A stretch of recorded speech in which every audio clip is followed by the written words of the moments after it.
I'm sure in a little while I'll look back and be happy it happened rather than be sad that it's over. But right now, that's a very hard one to take.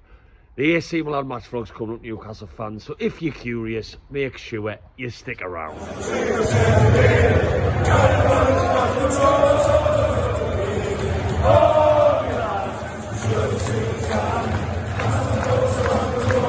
Welcome back to Black White Banter, you lovely Newcastle fans. It's here. I'm just about to head over to Newcastle now.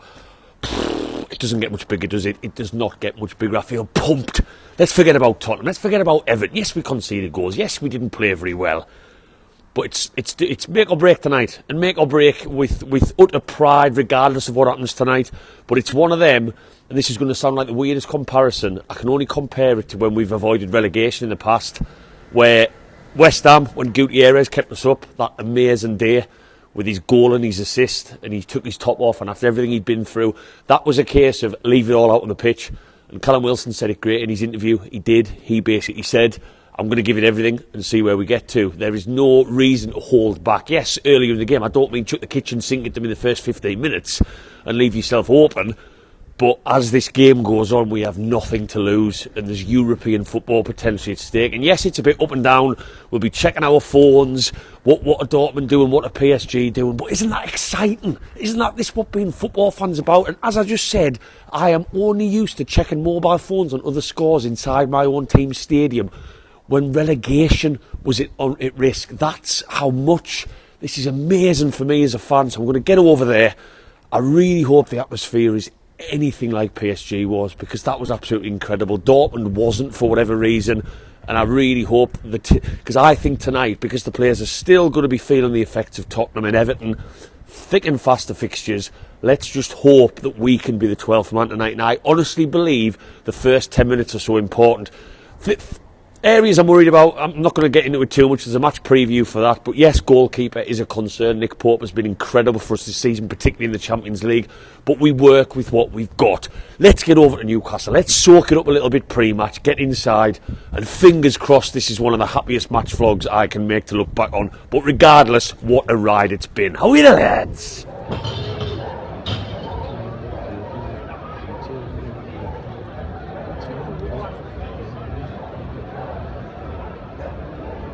Right, just outside the stadium, just behind us there, for anyone who doesn't believe us, I'm joined by two very familiar faces now on these videos, two fine gentlemen. What are your score predictions first and foremost? Oh, actually, yes, there is a jump and a don there. Snow Linton. Right, gentlemen. Come on, we'll let young Sam go. Go on then, Sam. Hit me.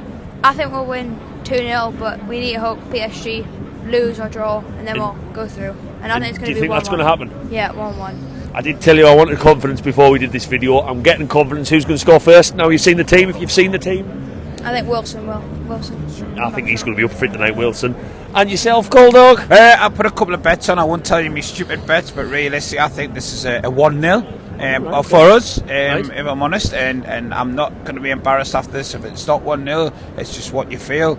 I think we'll end up with a draw out in Dortmund and PSG, and I think we'll end up finishing third, which a few weeks ago I think I actually said on one of your videos that I wasn't that worried about staying in Europe, but now I'm more thinking I don't want to go out because we've had some great trips. I'm just going to stop you there. Okay. You said that you fancy us to win and PSG to draw. By my understanding, it's head-to-head first, and we win head-to-head over PSG, so we would qualify on that basis. Oh, I'd take that back then. Right. So you expect us to go through then? I get things wrong all the time then, so you expect us to go through? Do you know if we finish second or third? Amazing. Finish second, amazing. I mean, this would be like going back to the days when Craig Bellamy scored in that amazing 94th minute and took us through. Yes.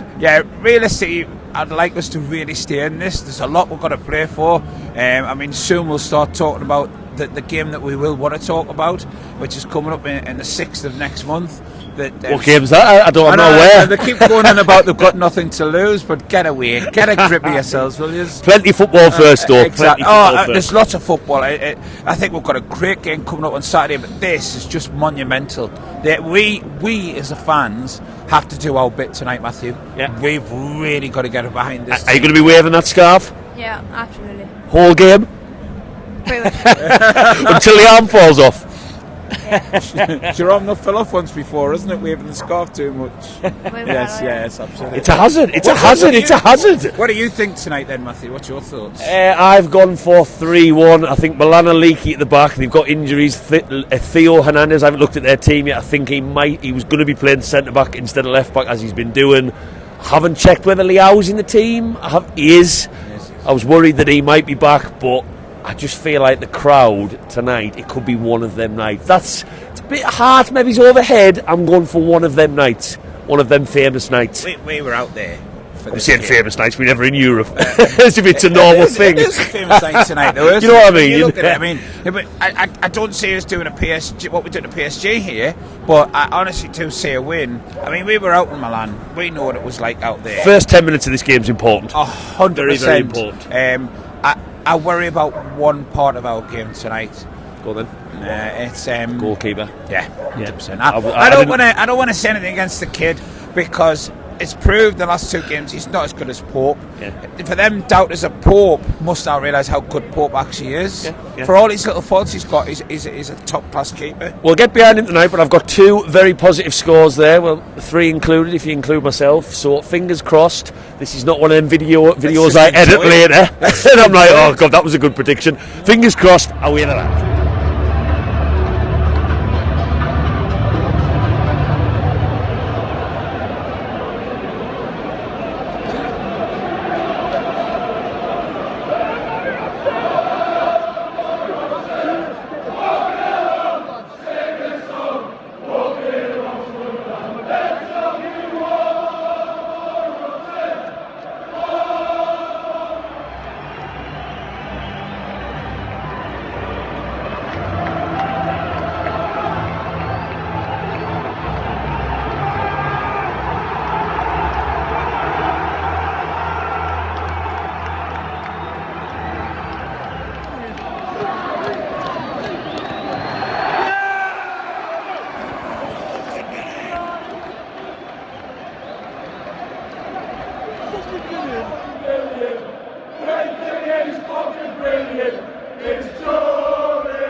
Half time. That Joe Linton goal, my God, you can literally shut the curtains, light a scented candle and watch that one over and over again over some romantic music. Joe Linton, why hey hey waka waka hey, 40 million down the drain. Joe Linton scores again. What a banger. It's 0-0 in Germany. The Germans are doing okay for us so far. I think PSG have had the better of it from what I've just seen on the tellies. The overpriced pints are going down quite well. Don't really know what AC Milan's game plan is in that first half. Very hard to figure out. They've sat in quite a lot, even though they need to get a result here. Leao hasn't been as dangerous as I thought he might have. We haven't had that many chances, to be totally honest. That kind of came about out of the blue at the time. We had one that was almost cleared off the line, but generally speaking, that intensity, where's it been? We are capable, so all the talk of fatigue, it's confusing us, because that's just proved there everything that we didn't have at Tottenham. The crowd must be playing a part. I don't know whether the players just are more mentally up for this one, but I'm not complaining right now. On to the second half we go. Please, Newcastle, let's get this one over the line. More of the same. Longstaff on, Isak on. Let's do this. Come on.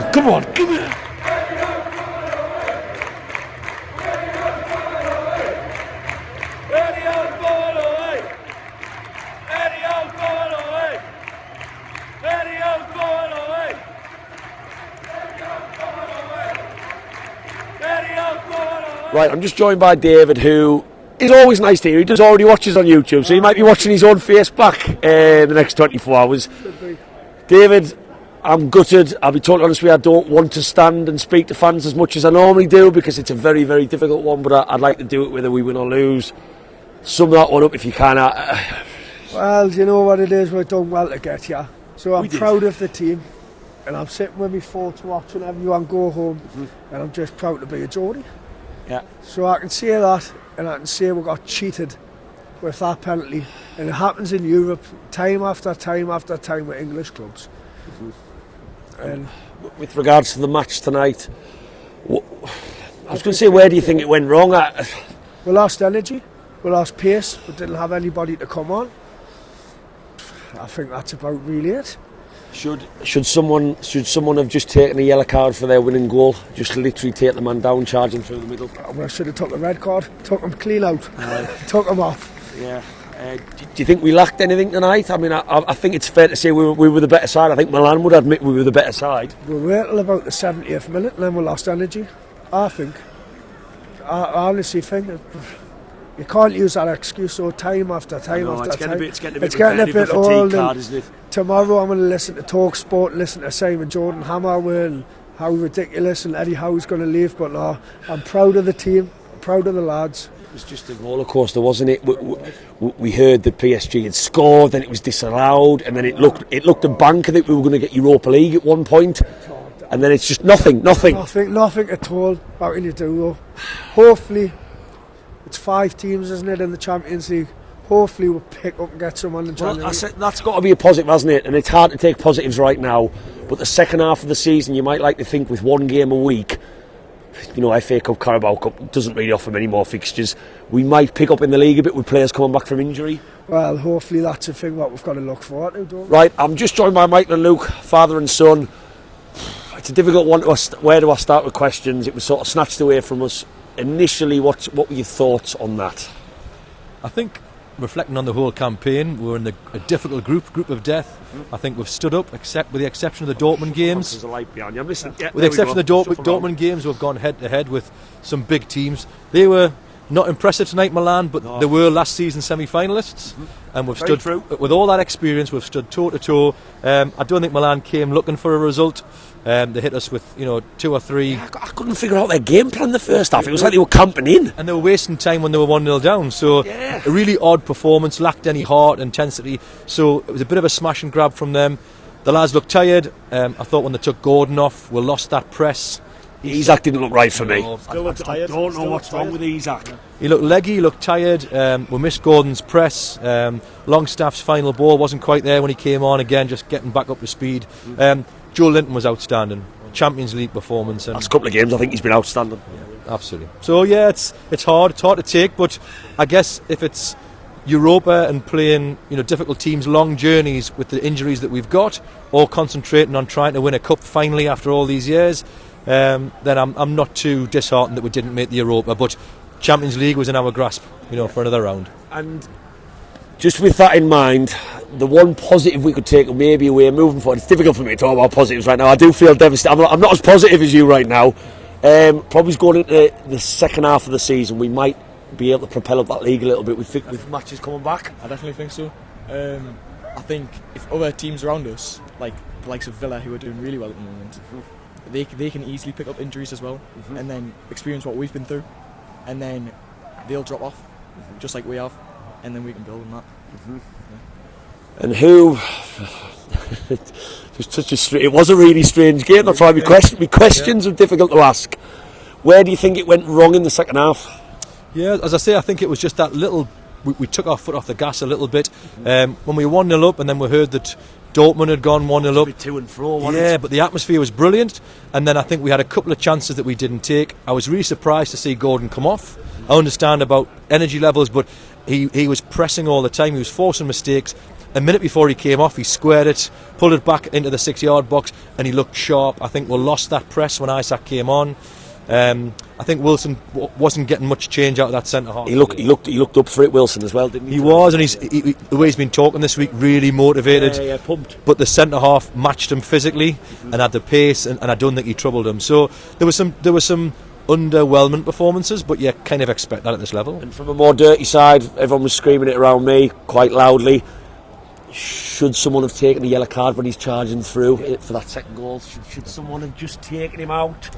Yeah, and that's the Italian way. We saw them giving away some pretty poor yellow cards today, and the referee started the game nervously, but then seemed to get into control a bit. But it became card happy a little bit. Yeah, he did, I think someone should have done that. And but again, there's certain players who are just having to play every game, whether it's Lascelles at the minute or whether it's Miley's played a lot of games in a row, and I think it's we need that rotation. When we had a full squad, we battered PSG, and the strength of the bench that game brought on Tonali, and you brought on Murphy, and you could bring on these kind of players, and we missed that. We missed that tonight. That's just matter of fact. That is matter of fact. I know people say, "Oh, whinging about injuries. We've all got injuries." It's matter of fact. It is. It's like Luke said, if you give the equivalent injuries to other Premier League teams. So we've lost Oh, Pope. God, aye. If Villa aren't having the season they haven't at all. Yeah, Villa have lost Mings and Buendia, but if you took, we've lost Pope, so they lose Martinez. Yeah. You know, when Isaac was out the team, they lose Watkins. They don't have those replacements. So Liverpool are different. They've got depth, especially in the forward positions. But I think if teams like Villa and Spurs, as we've seen, have similar injuries, it gives us a chance to catch back up. But now we've got a great chance in the Carabao Cup. Man City are out. Man United are out because we're knocking them both out. If we can beat a underwhelming Chelsea team next Wednesday, it's a semi-final, and you've got to hope that the experience of last year can carry us to a trophy.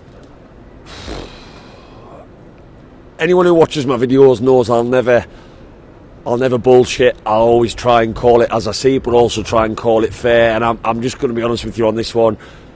With all this YouTube malarkey, I've got to do videos when we win, I've got to do videos when we lose, but it's really difficult to get the motivation to come on a video and talk and speak to fans, because that one for me cut like a knife for lots of different reasons. That one cut like a knife tonight for me because it was taken away from us the way it was. If you'd have told me when it was 1-0 that we would be leaving with absolutely nothing, I wouldn't have believed you. I genuinely wouldn't have believed you. And I think it's that coming out of nowhere that hits you the worst. It was up and down the whole match. PSG, is it 2-1? Oh, it's disallowed. Lots of rumours. It was weird. It was bizarre. We've never been part of that, and that's amazing, but I'll get onto that in a second. But to just have it taken away in the smash and grab way that it was just really, really hard to take. And the fans who I've just spoken to there, their positivity, I love it. I love it. I didn't expect that. I didn't get to speak to many, just that lovely father and his son and that lovely gentleman. Really, really positive, really, really nice to hear how proud they are, how it's a stepping stone, how well we've done. Because I don't feel like, of course I've always felt like that, I know that's the case and I agree with them, but right now, half an hour after the match, I feel devastated. I do, because the fact that we've left with nothing, that AC Milan team are playing European football next season, absolute joke. Really frustrating. And then I go back to that penalty decision in PSG and how much that's cost us in the scheme of things. That's got PSG playing Champions League football in the new year.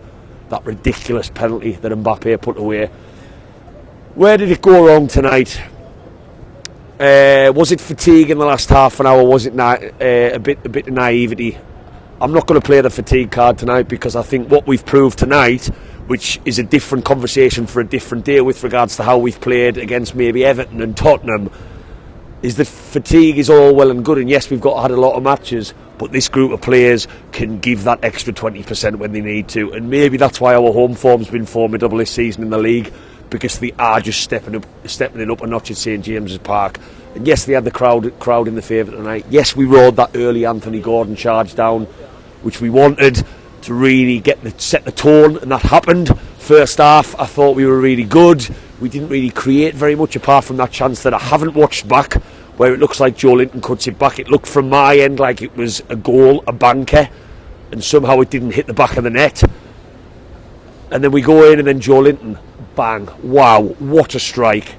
And that goes in, we go down at half time enjoying our beers, and it all looks rosy in the garden. The PSG Dortmund game's 0-0. Things could really be looking like it's one of them nights. And it was a lovely strike by Joe Linton, who again tonight was absolutely incredible. I'll come on to individual players in a second. And then we come out in the second half and we think, right, can we get over the line by any means that it takes? Just get over the line.